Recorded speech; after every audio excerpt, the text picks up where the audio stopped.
Estamos de regreso en Opiniones Encontradas y estamos discutiendo sobre el pacto fiscal sobre el cual están dialogando empresarios y gobierno, si esto es posible, si se llegará a firmar, cuáles los contenidos, los alcances. Estamos hablando con Luis Fonserrada, director del Centro de Estudios Económicos del Sector Privado, y con Gerardo Esquivel, especialista economista del Colegio de México. Y nos quedamos, antes de irnos al corte, Luis, con la pregunta. A ver, ayúdanos a entender un poco la estrategia que está siguiendo este proceso de negociación, porque mientras sectores o grupos del empresariado comienzan a hacer, digamos, mostrar actitudes de apertura para llegar a un acuerdo con el gobierno sobre este pacto fiscal, se mantienen, por un lado, los amparos.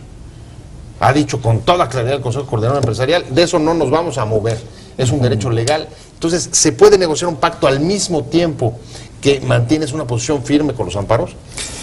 Pues la verdad es que es un derecho constitucional de cualquier ciudadano en México, que se ampare quien se quiera amparar, y tú no puedes decirle que no se ampare. Así que eso de que no haya amparos, pues no tiene sentido. Que algunos empresarios o algunos organismos estén proponiendo o pensando que podría haber un pacto fiscal, bueno, habría que ver en qué términos, en qué tipo de pacto fiscal están pensando. El Consejo Coordinador Empresarial está explorando, viendo lo que se requeriría que tuviera un pacto que no enfrene la economía, y una vez que haya un consenso, entonces seguramente se planteará a las autoridades y veremos qué dicen las autoridades. Difícilmente se va a poder incluir todas las posiciones, y la verdad es que para que haya un pacto, y yo creo que es cierto, no solamente lo que decías, es un pacto con la sociedad. Es decir, los afectados no son los empresarios, ¿no?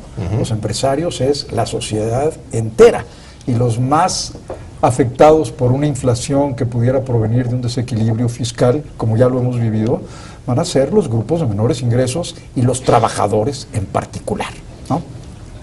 Entonces, todos estos elementos, y yo creo que el sector empresarial debe, de manera muy responsable, recoger las inquietudes de la sociedad y plantearlas. ¿Qué tipo de pacto fiscal? El que permita crear la mayor cantidad de empleos. Congelarnos 3 años en un esquema que no crea empleos, a mí me parece que es algo que ni la sociedad, ni los trabajadores, ni los empresarios pueden aceptar. Ahora, ya puso Luis algunas cosas sobre la mesa. A ver, revisar el asunto del déficit, que ya fue aprobado dentro del propio presupuesto para 2014, Gerardo.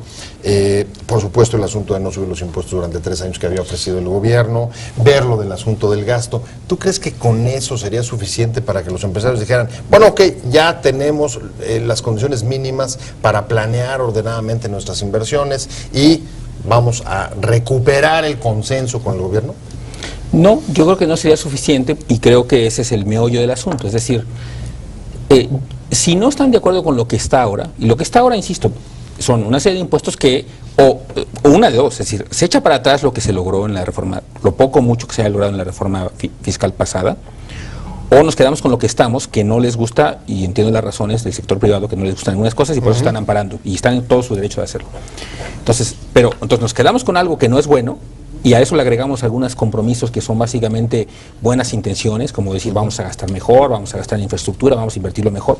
Que yo insisto, eso me parece prácticamente ridículo que estemos hablando de que eso sea en un pacto de esta naturaleza con un grupo en particular. Y yo creo que eso no generaría necesariamente las condiciones que están buscando al menos un sector de la población, que puede ser el sector empresarial.